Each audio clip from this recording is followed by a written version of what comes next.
This is the Prairie Field Services Safety Meeting for the week of June 3rd, 2019. Got a guest here. This is Dave from Sinclair, and he just wanted to say a few words to you. Hi, everybody. Thanks for listening. Thanks for having me here. Just want to say a couple things that I'm one of the buyers for Sinclair. I actually run the office that does the buying, and I just want to let you guys know, you guys represent us out in the field. We represent you guys from the marketing side. So, it's a great relationship, and we're proud of the relationship, and we love what you guys do. We know you guys are the real hard workers out there. Our job's easy compared to what you guys do.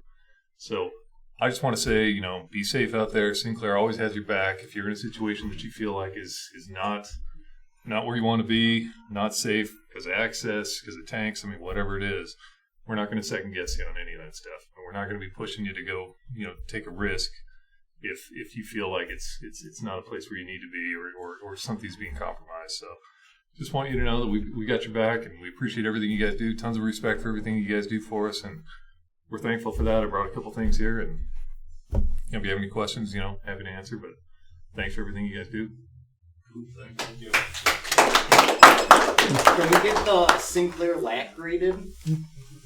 I can ask on that. So there's a lot of potholes. Have you mentioned that to Mitch over there? We've brought it up a lot. I know a lot of us have. But okay. It definitely needs to get done. Okay. Yeah. I'll make a point of that. Thank you. That sounds good. Yeah, that driveway's terrible. Driveway's terrible. Got it. All right. You guys had a couple questions posed to us the other day by one of our newer drivers, and it makes a lot of sense if he's posing it. I know there are other people with the same questions, but he said, asked me if I've ever been bit by a snake, and I said, no, don't plan on it. But he said, what happens if I get bit by a snake? So I found this here for you.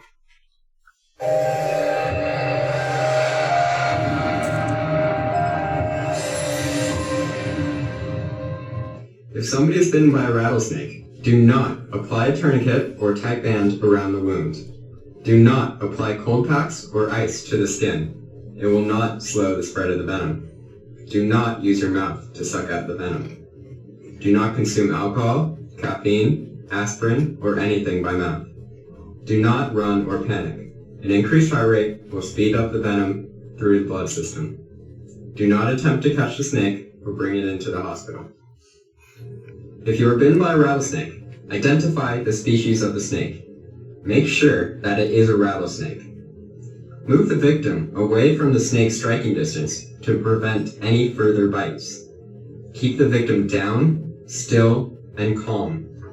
Remove all clothing or jewelry that may become constricted. Swelling may become a problem with any constricting articles of clothing. Wash the wound with water. Immobilize the bite area with a sling or some sort of non-constricting object. Suction the wound, but only if you have a snakebite kit. Do not use your mouth. Keep the wounded area lower than heart level, but do not allow it to hang down. Carry the victim, if possible. This will slow the movement of the venom. Transport the victim to the nearest medical facility for anti-venom. To prevent yourself from being bitten by a rattlesnake, avoid reaching under rocks or into crevices. Snakes will often hide under them to get out of the sun. Walk away from a snake if you see one. It will not follow you. Snakes attack humans only out of self-defense. Check boots, shoes, clothing, and backpacks thoroughly prior to putting them on. Shake out sleeping bags before using them. Sleep in tents and make sure they are zipped up so a snake cannot get in. Shake out boots and clothing each morning before putting them on. Thanks for watching. If you enjoyed this video, feel free to subscribe. Just a shorty on snakebite, that there is the possibility. You see them out there all the time. I hear the stories when you guys come in about how many snakes you see. So just be aware. But I was also asked what happens if I were to get in an accident and a power line comes in contact with my vehicle. What should I do? So this is from the Puget Sound Energy Company. It has some good information on that to let you know what happens there.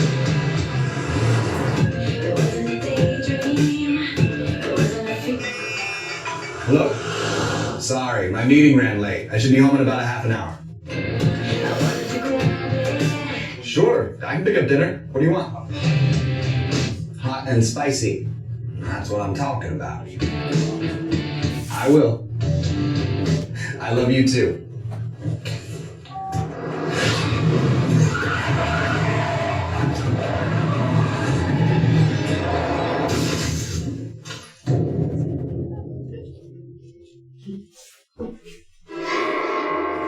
Oh man.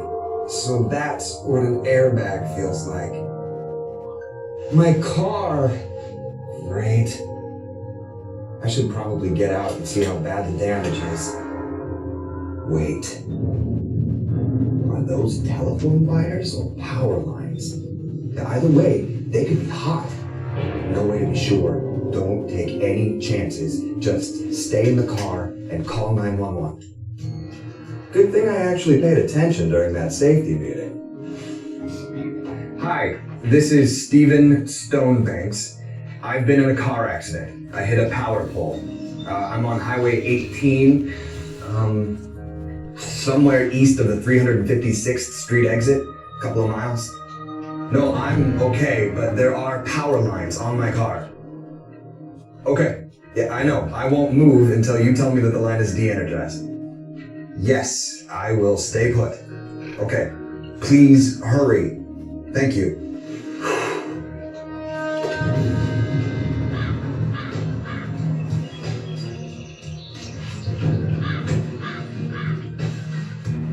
Honey?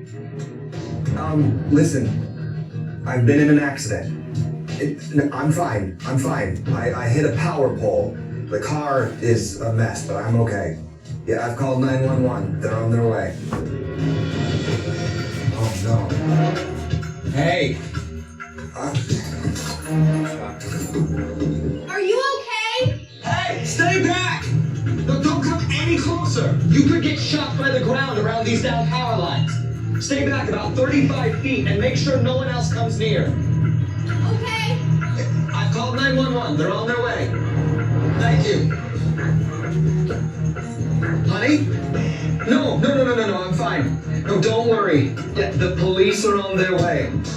Yeah, all I've got to do now is sit and wait. Honey?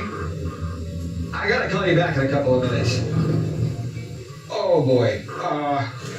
Not good. Oh my gosh. Okay. Plan B. Exit the vehicle. But now I gotta worry about touch potential. Touch potential is risk of electrocution based on one part of the body touching an energized object like a car while simultaneously touching the ground. Electricity flows from the vehicle through the body and into the ground, essentially making me into a human jumper cable, which would be bad. I gotta jump and land with both feet together.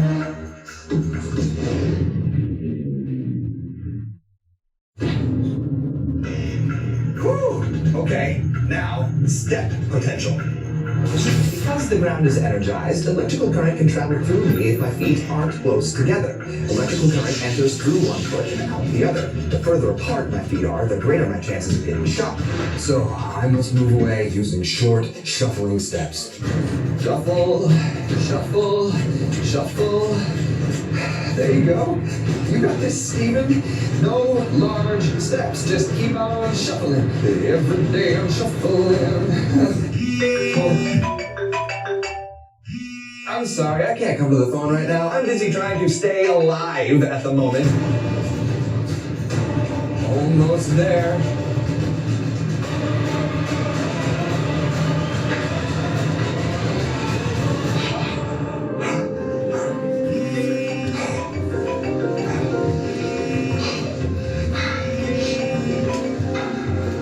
Hi, honey.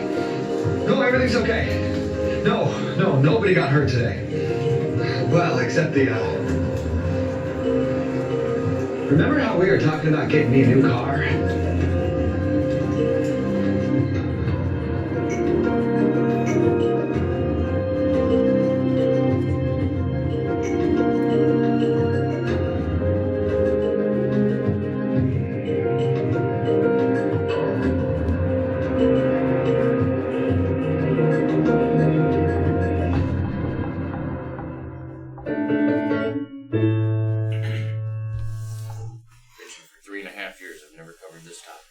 Yep, there's a good question, because if he had that question, I'm sure there were other folks out there the same thing. So just something to think about if you ever encounter that in your big truck or your personal vehicle. Your Draeger gas monitors have had a lot of people coming in saying they don't work. You guys have to be putting them in this dock behind me at least once a week, or very tops 2 weeks. Many of them haven't been bumped in the dock since we got them. And every alarm will go off, and then they'll just continue to go off until they come in here. Those Draegers have a little computer chip in them that monitors data, collects data. When that gets full, it'll start alerting you saying, hey, got to go in the box. Chances are it will fail when you test it. There's nothing wrong with your device. It's got to download all that stuff. If there's updates to the software in the Draeger, they'll download off of that too. And if it fails, take it out, let it clear, put it back in, and you'll get a clean test. And make sure you keep a good charge on them. If you find it's not charging properly, it's probably because it hasn't been in there for a while, because it'll recondition everything each time you put it in there. So there's nothing wrong with your Draegers. We won't give you a new one if it's something that will clear itself and fix by calibrating it. If it continues to fail, then we will talk to them. But I've had none of them fail. It's just making sure they're done. Pulled a report this morning, and I'd say 85% of them are needing to come in the dock already. So if it just shuts off and giving you problems with that, that's why. And why do you need to calibrate it? It's got to do its updates, software updates, download data, and make sure all the sensors are working properly. So don't worry if it fails. Just try it again. Might take a couple times if you have not had it in there. Had one the other day that hadn't been in that dock since the day we purchased them. So it had all of April data, all of May data. And it took a while to get it to work proper. But she's working fine. Had it all around the shop, testing it. CO levels in the shop. Here, there, and yon. Works like a top, like it should. Some June safety topic for you. Railroad crossing safety.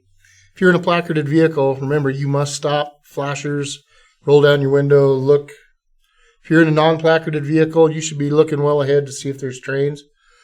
Never, ever, ever try to race a train, because that's when things go wrong.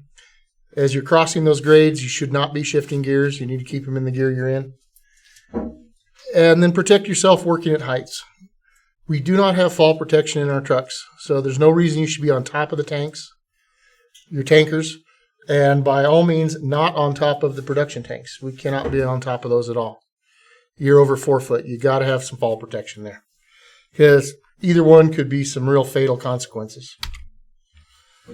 John wanted to remind you too here, lease roads are cruddy, to say the least. Speeds have been pretty good. Wyoming and Texas, both the lease roads are bad. It's the time of the year. Slow them down. Let's not beat the trucks to death. But don't forget about that side-to-side movement. A lot of up and down movement that's stressing shocks and springs and that kind of stuff from really hammering potholes. So slow her down. Use the mirrors. We've had quite a few object strikes lately, put it that way, that we're not watching our mirrors when we're turning. Remember, if you start inputting on the big truck any kind of turn, once you're 3 degrees either side of center, you should be watching the mirror. Watch what the trailers are doing. And on Samsara, if you're having trouble with the tablets or the printers or things like that, Robert handles those. His phone number's on the door at his office. Call him. He can get those things fixed. Brian Farr can back you up when he's working still with them. Don't ask me how to pair the devices. That's kind of for me. Gilby can help on some of them, but I don't know how to do all the updates on the electronic portion of those.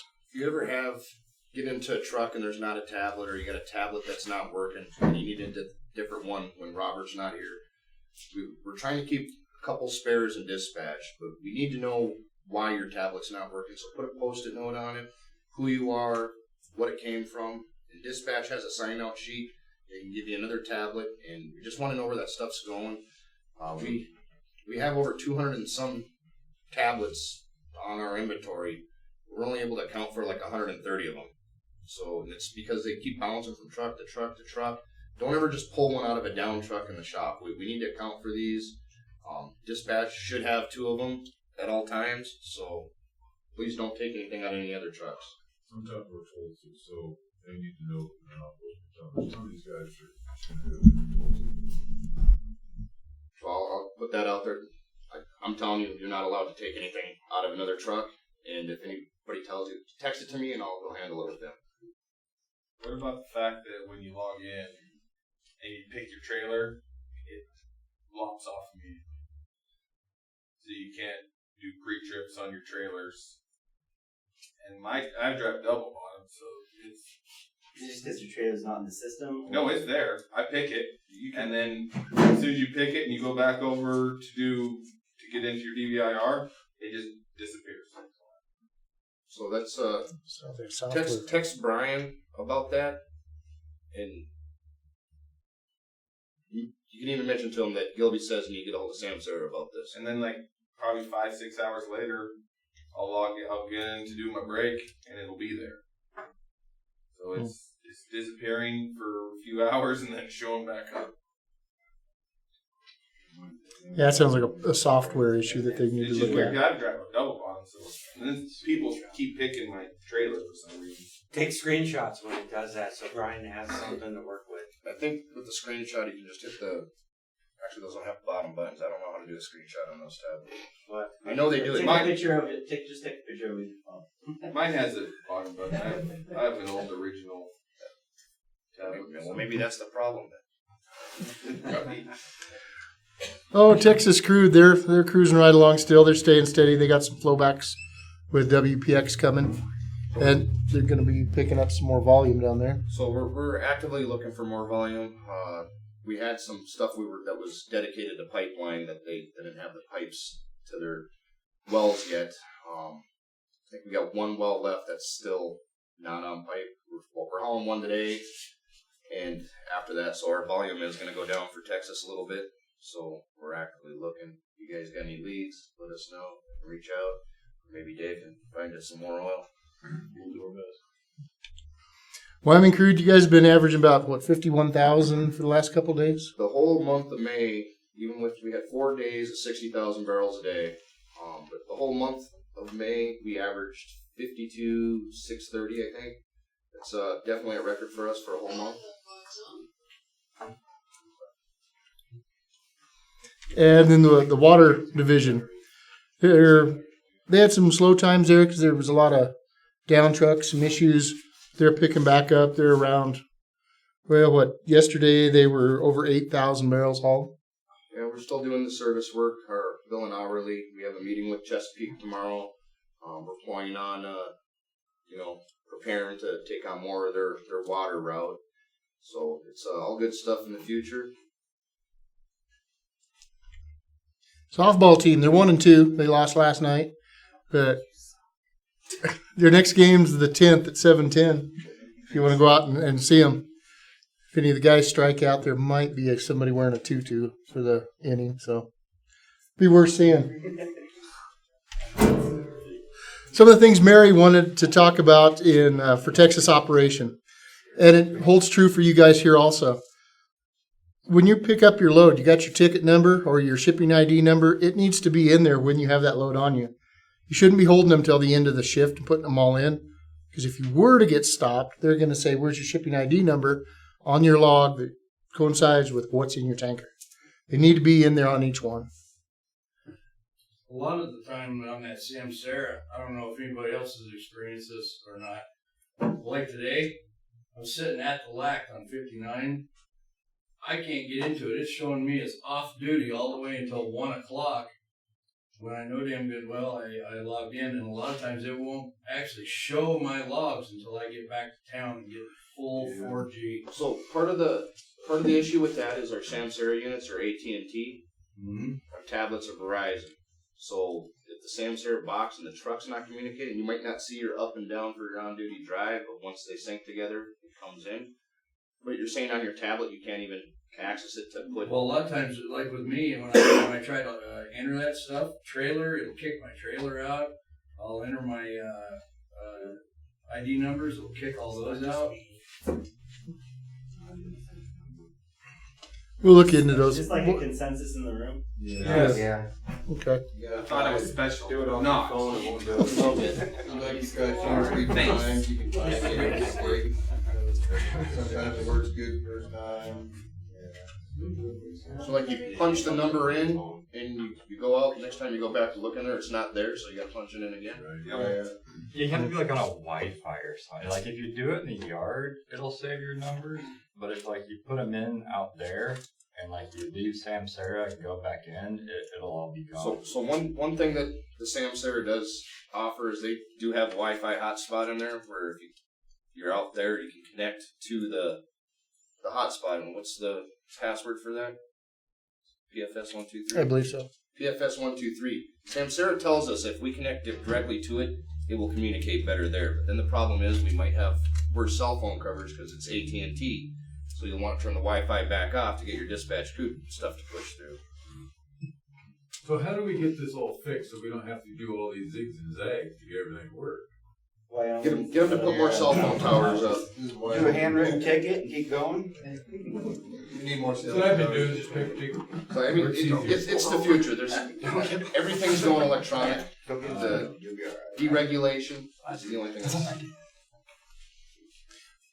And don't forget, DOT Blitz started today. Today, tomorrow, and Thursday is their nationwide DOT I'll Blitz. be sick on Thursday. I'll be sick on Thursday. No.